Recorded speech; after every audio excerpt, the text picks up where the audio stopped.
Regresamos a En Contexto, abriendo la conversación en Michoacán. Conversamos con el doctor Humberto Urquiza Martínez sobre este libro, Resquebrajamiento Social, la desaparición forzada, reflexiones actuales y su impacto en la interculturalidad indígena.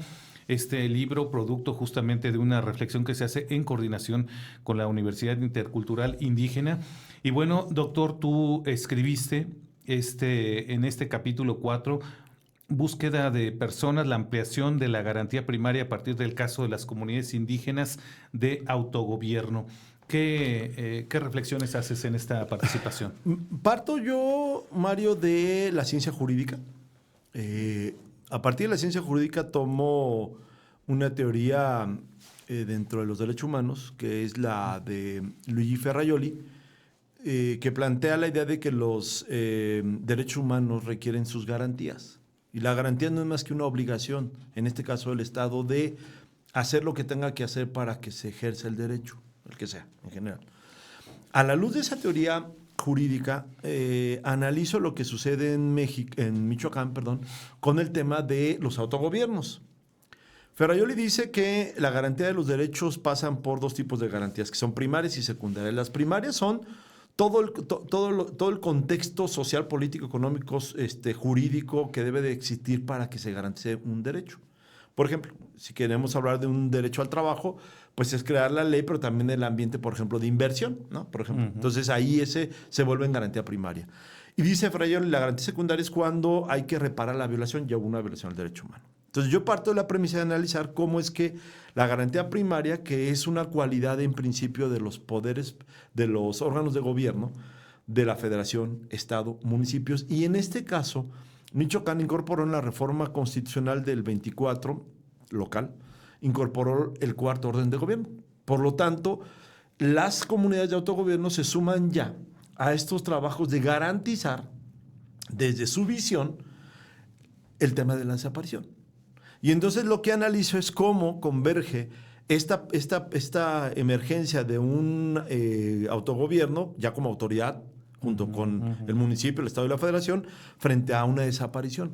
Y es que en la experiencia que tuvimos, Mario, pudimos ver que la desaparición en comunidades, pues como en otras regiones, está presente, pero la reacción y la forma en cómo se manifiesta es un tanto distinta a la que sucede en otros lados. Inclusive la búsqueda es muy distinta.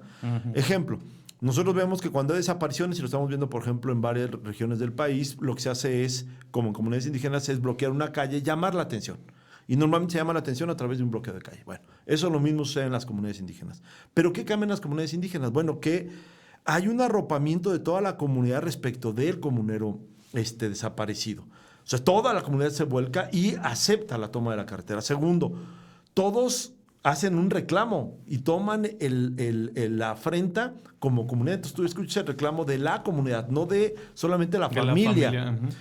Y tres, la búsqueda. Recuerdo mucho lo que vimos en algunas comunidades como Sirio, Jesús Díaz Sirio, donde ante una desaparición, literal, toda la comunidad se subió a camionetas a buscar.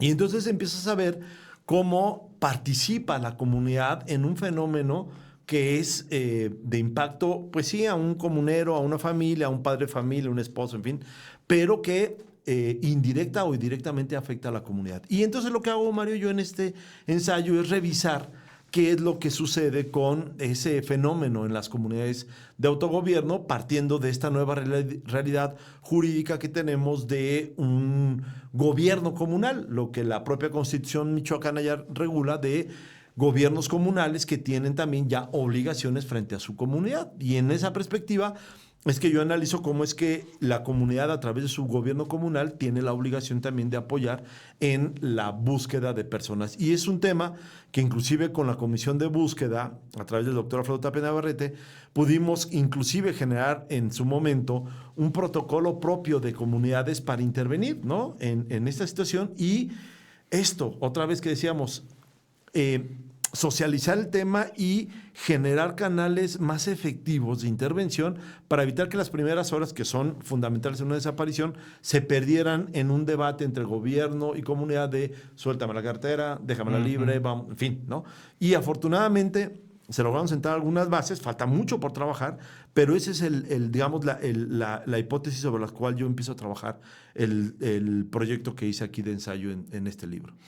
Hay un tema también interesante de este producto, doctor, es que pues un problema tan sentido como es la desaparición forzada en nuestro país ya no queda solamente pues en estos bancos de datos estadísticos que tiene la autoridad, o en algunos casos pues los colectivos, o en algunos casos algún investigador ahí que le interese el tema, sino se empiezan a generar estos bancos de conocimiento, ¿no? Que a partir de aquí se puede partir para elaborar políticas públicas, para elaborar propuestas de reformas jurídicas, para que la gente que desee estudiar este problema o este fenómeno tenga una base para hacerlo. Y esto casi yo no conozco que se use, que sea tan común, digamos, en el estudio en las universidades en nuestro país, ¿no? Sí, efectivamente, normalmente los estudios en las universidades son teóricos. En el campo de las ciencias sociales, sobre todo, buscan tener algún contacto con datos más reales, ¿no?